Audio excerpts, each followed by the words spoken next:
The vows were perfect, the smiles rehearsed, the love story flawless, or so it seemed. As best man, I thought I knew the bride. What I learned that day proved me wrong. I stood there in the front row, trying to ignore the feeling in my gut. The music was playing, the guests were smiling, and the sun was doing that thing where it hits the stained glass windows just right, painting the pews in soft gold and crimson. On paper, it was perfect. Too perfect. That was the problem. They say weddings are the happiest day of your life. I wanted that to be true, for him, at least. My best friend, Caleb. The guy who once punched a senior in high school for calling me names behind my back. The guy who let me crash on his couch for 6 weeks after my apartment flooded, no questions asked. The guy who never gave up on me, even when I had already given up on myself. And now, here he was, standing a few feet away, waiting at the altar, looking like every second of his life had led to this moment. I should have been happy, but I wasn't. It was not anything big at first. Just something. A feeling. A look. A whisper from one of the bridesmaids that stopped mid-sentence when I passed by. A phone, left unlocked and buzzing with a name I did not recognize, Miles, and a message preview that vanished too fast for me to read the whole thing. I told myself I was overthinking. It was his day, not mine. I was here to support him, not snoop around. But the truth was, I had not slept the night before. Not because I was nervous about the speech, or the suit, or even the crowd. No, I was losing sleep over her. Juliana, the bride. There was something about her that never quite settled right with me. From the beginning, she had this way of making every interaction feel like a performance. Like she was always on stage, rehearsing lines, waiting for applause. Her laugh never reached her eyes. Her compliments always landed just a beat too late. And even the way she looked at Caleb, it was like she was trying to remember who he was supposed to be to her. Still, I kept quiet. Because that is what best men do, right? They shut up. They stand straight. They smile in pictures. They raise a glass and say something touching. They do not investigate. They do not meddle. They do not ruin weddings. And yet, something about today felt off. The air felt thick. The kind of pressure you only notice when you are stuck in a moment that might change everything. I scanned the guests. Her side was picture perfect. Tailored suits, designer dresses, that quiet elegance rich families carry like a badge. Caleb's side? More casual. A few familiar faces from high school. His Uncle Ron already half snoozing before the ceremony even started. Then I spotted it again, someone whispering, glancing my way. A quick elbow nudge. A look passed between Juliana's cousin and her sister. Something unspoken, but clearly understood. That was when the thought first hit me. What if there was something I needed to know? Something Caleb didn't? And just as I tried to shake that thought, the organ kicked in. The doors opened, and Juliana began her slow, graceful walk down the aisle. Every head turned, except mine. I kept my eyes on Caleb. And right then, I realized. He looked more nervous than I had ever seen him. Not excited. Not emotional. Scared. Caleb's face told a story no one else seemed to notice. His smile was there, sure, but it was paper thin. The kind of smile that hides more than it reveals. His jaw kept tightening like he was clenching something back. And for a second, just a split second, his eyes met mine. That was the moment that broke me. Because I had seen that look before. Years ago, after his mom passed, when he sat on the steps of my porch in the rain, soaked to the bone, trying not to fall apart. He did not say a word that night.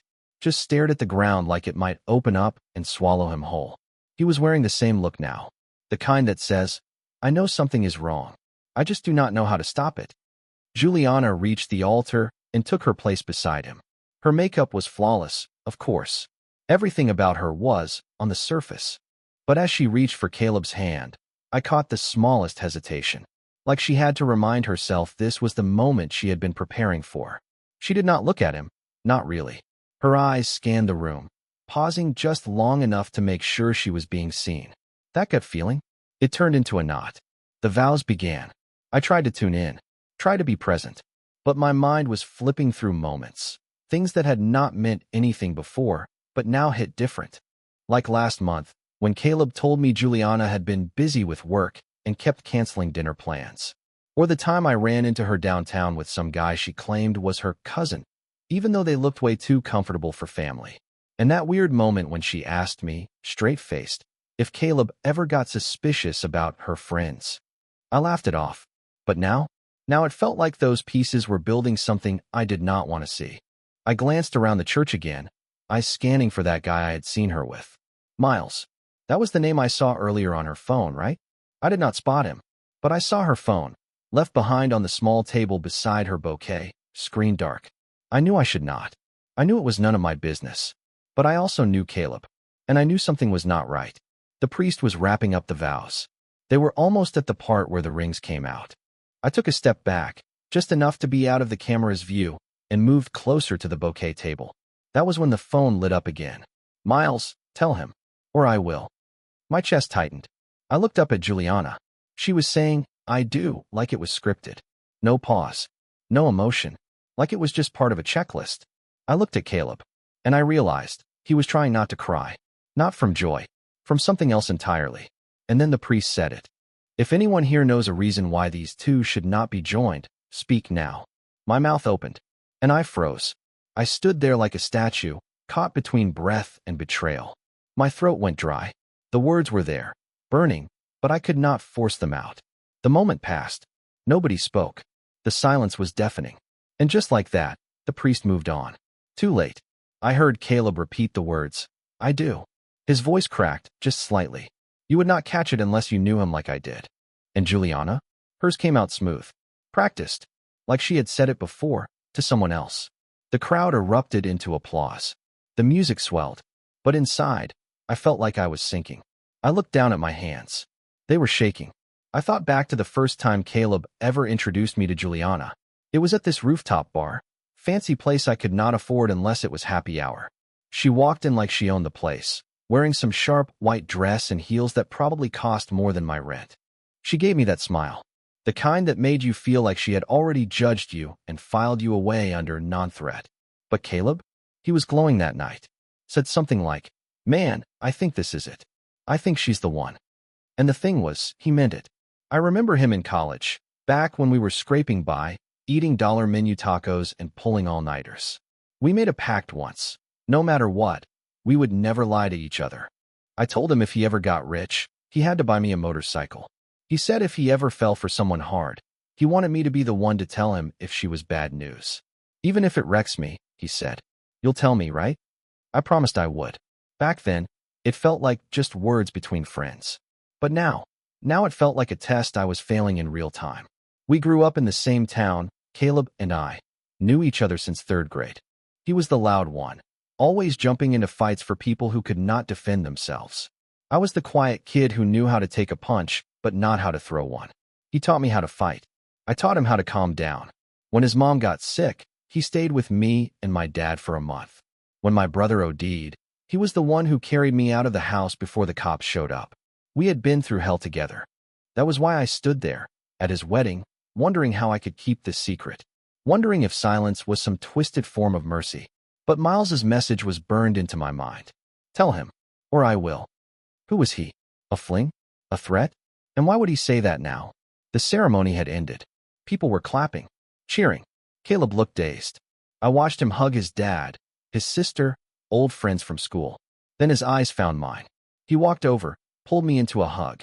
Told me, You're the reason I made it here, man. I love you, brother. I smiled. But inside, I was drowning. The reception was held at this old vineyard just outside town. Big oak trees. Twinkle lights in the branches. Mason jars filled with candles and lavender. The kind of place you picture in magazines, where everything smells like vanilla and money. But all I could smell was smoke. Not real smoke. Just that gut-deep sense that something was about to burn down. I stuck close to Caleb at first, kept it casual. He was making rounds, thanking guests, shaking hands with people we used to call Mr. and Mrs. back in school. And Juliana? She worked the room like a politician, laughing in all the right places, whispering secrets into people's ears, hugging relatives she had probably never met before today. Then I noticed her phone again, still on that little table by the cake, still unlocked, still buzzing. I had not looked at a phone that hard since the night my brother disappeared, and I kept refreshing his last message, hoping it would turn into something else. I told myself to leave it, that this was not my place, that if Caleb was walking into a mistake, maybe he needed to find out on his own. But then I heard it. A voice. Sharp. Low. Someone behind me said, I do not know how she kept it from him this long. I turned, slow. Two women in their late 20s. One in a blue dress, holding a champagne glass. The other nodding, glancing around like she did not want to be seen. The first woman said, "Did you see him during the vows? He looked like he was about to throw up."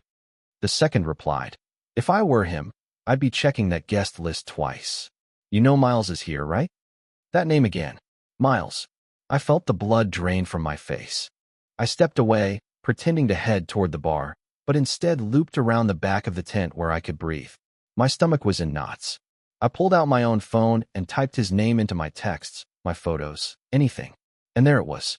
One blurry shot from Juliana's birthday dinner, 6 months ago. I had taken the picture of her blowing out candles, but in the background, clear as day, was a guy with sharp features, leaning in close, his hand on the small of her back. I remembered thinking he was just a friend. Now I was not so sure. I asked one of the bartenders if he had seen a guy named Miles. He pointed with his chin toward the patio, said some dude with slick hair and a leather jacket had been out there most of the night, smoking. So I went, and there he was, leaning against the railing, cigarette in hand, watching the party like it was a slow-motion train wreck. He turned as I stepped up, smirked like he already knew who I was. "You must be the best man," he said. Funny thing, I almost was. I felt my fists clench, but I kept my voice steady. "Who the hell are you?" He took a drag, blew the smoke into the night air, then said something that made my stomach twist. "I'm the reason she hesitated at the altar." I just stood there, staring at him. The music from the reception floated in behind me, soft, cheerful, completely wrong for what was happening. Miles flicked ash off the edge of the railing and looked me dead in the eyes. I told her not to go through with it. She said she was scared. He tilted his head like he was trying to read my thoughts, but I guess she went through with it anyway. I was not sure she would. I felt 100 things at once.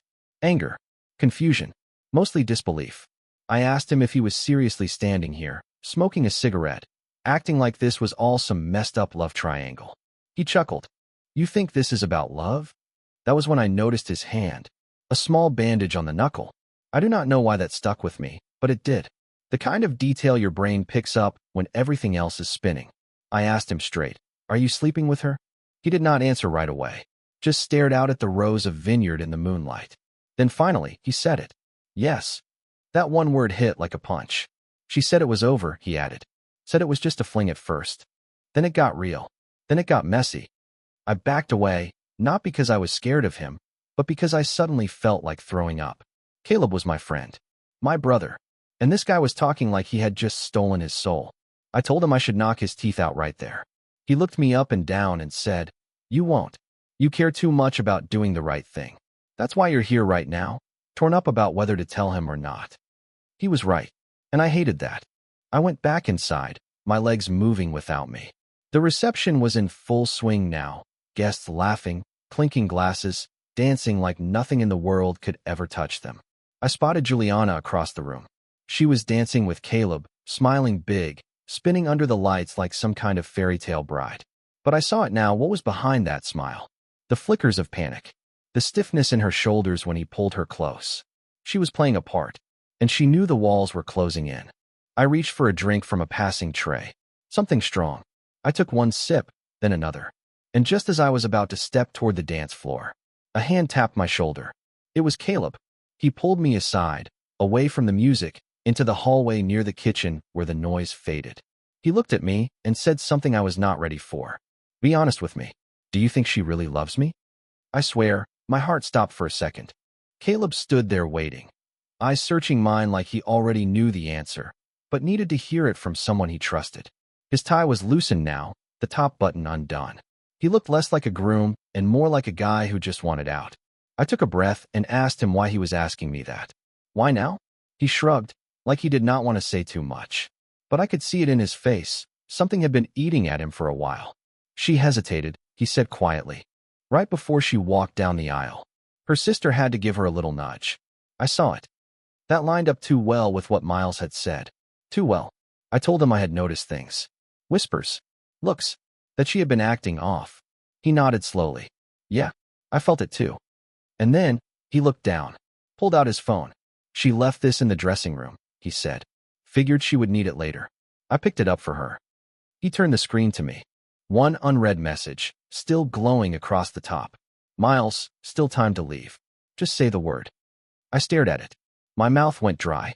Caleb locked the phone and slid it back into his jacket. I was hoping I was wrong, he said. I was hoping she was just nervous. But I think I have known for a while. I just did not want to believe it.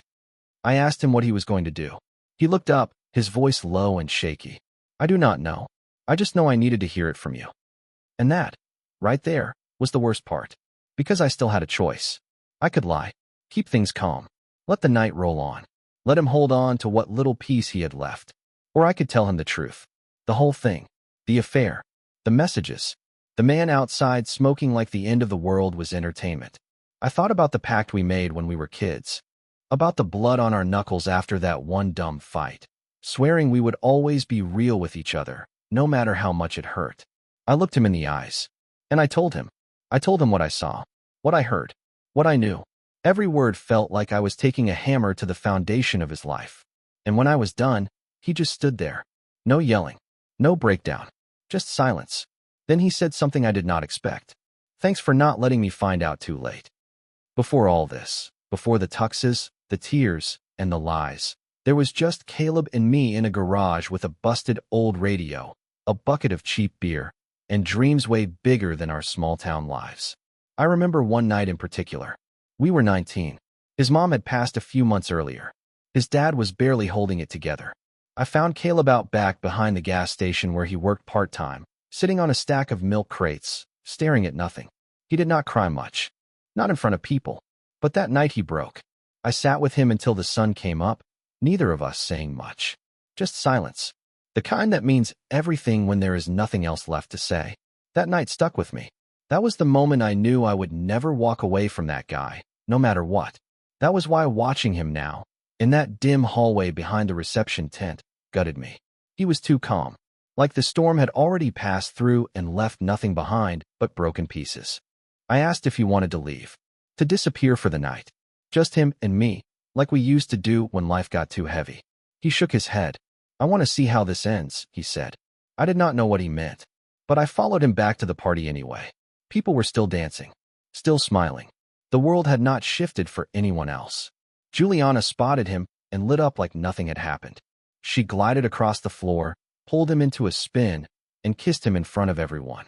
Cameras flashing. Applause rising. It made my stomach turn. And maybe she thought she had gotten away with it. Maybe she thought the cracks would stay hidden behind the photos and perfect angles. But something in Caleb had changed. I could see it in the way he looked at her now. Not like a man in love. More like someone watching a stranger with the face of someone he used to know. And that reminded me, there had been signs. Little things. Like how Juliana once told me she hated lying. Then turned around and lied to a waitress about being allergic to shellfish just to get a meal comped. Or how she always asked Caleb about his job, but never listened past the first sentence.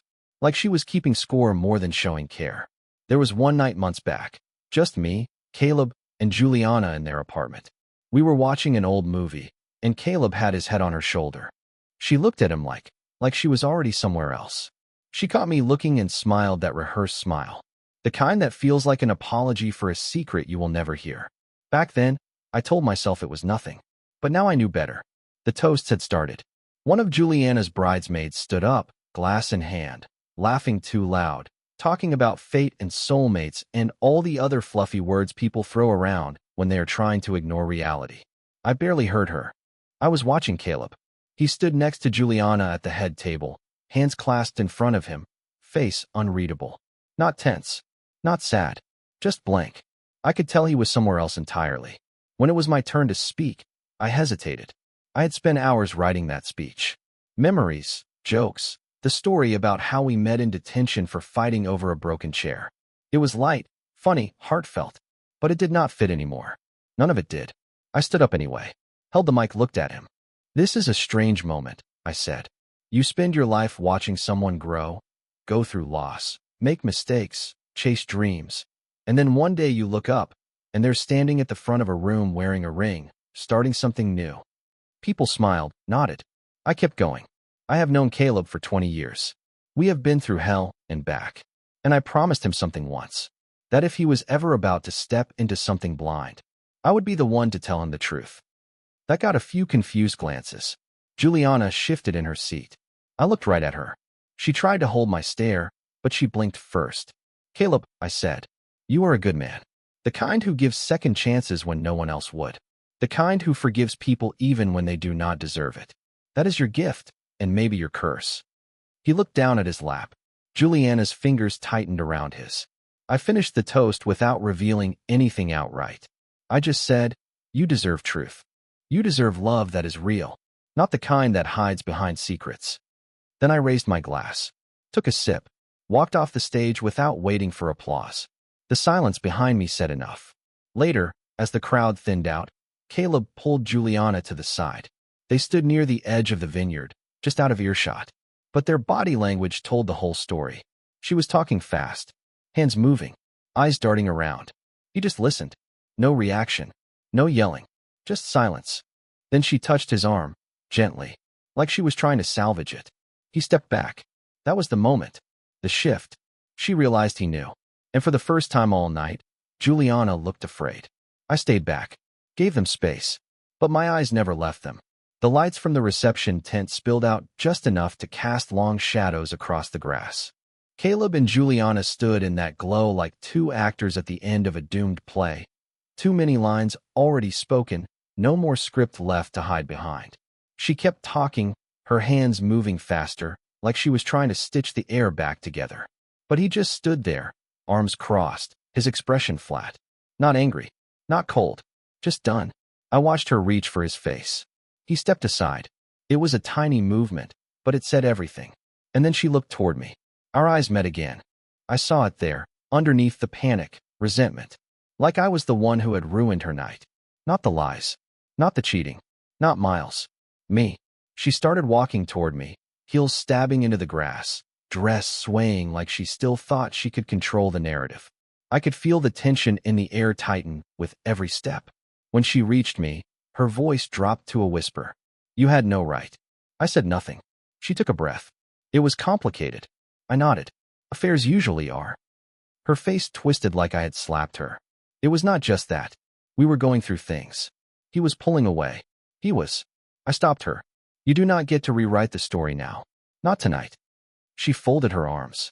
I made one mistake. I leaned in slightly. It was not one. And the way her face dropped told me she knew I was right. She tried one last angle, her voice softening, almost trembling. He still loves me. He will forgive me. I looked back toward Caleb. He had taken off his boutonniere, just left it on the table. His tie was gone. His jacket too. He was already walking toward the exit. Without her. I said nothing more. Juliana stood there, alone under the string lights, still holding on to whatever version of the night she had imagined. But the illusion was gone. And as I turned away, leaving her behind, I heard the DJ make an announcement about cake and final dances. The usual wedding playlist played on like nothing had happened. But the wedding was already over. It just did not know it yet. Caleb did not say a word when we got to the parking lot. He walked ahead of me, his footsteps slow, steady, like each one was dragging the weight of the day behind it. The night air was cold now. That kind of quiet chill that creeps into your sleeves and makes you notice how far you are from warmth. He stopped beside his car, rested his hands on the roof, just stared down at the pavement like the answers might be written there. I knew, he finally said, voice low, barely a whisper. Not everything, but enough. I stepped closer, kept my tone calm. Then why go through with it? He let out a long breath. Because I wanted it to be true. I wanted to believe she loved me, that I could finally have something solid. He looked over at me then, eyes red, not from crying, but from holding it all in too long. I thought if I just kept showing up, kept being good to her, it would fix whatever was broken between us. He paused. But you can't love someone into being loyal. I did not know what to say. There was nothing to fix this. No speech, no toast, no hug could make it make sense. Then he did something I will never forget. He reached into his pocket, pulled out his wedding band, and placed it gently on the hood of his car. I can't go back in there, he said. You don't have to, I told him. It's done. He nodded. Eyes still locked on the ring. We stood there for a while, the two of us. No noise except the distant thump of bass from the party we had just walked away from. I asked him if he wanted to crash at my place. He said maybe, but not tonight. I just need space, he he said. To feel something other than shame. I nodded. Gave him the keys to my apartment anyway. Just in case. Before he drove off, he looked at me again and said something I'll carry with me for the rest of my life. You did what a best man's supposed to do. You had my back, even when it cost everything. He drove off slow, tail lights fading into the dark, and I stood there alone, staring at the ring still sitting on his car, a symbol of something that had shattered before it ever had a chance to be whole. I picked it up, and I walked it back inside, not to return it to her, not to cause a scene, just to leave it on the head table. A quiet ending, a full stop, because sometimes the most loving thing you can do for someone is tell them the truth before it destroys them.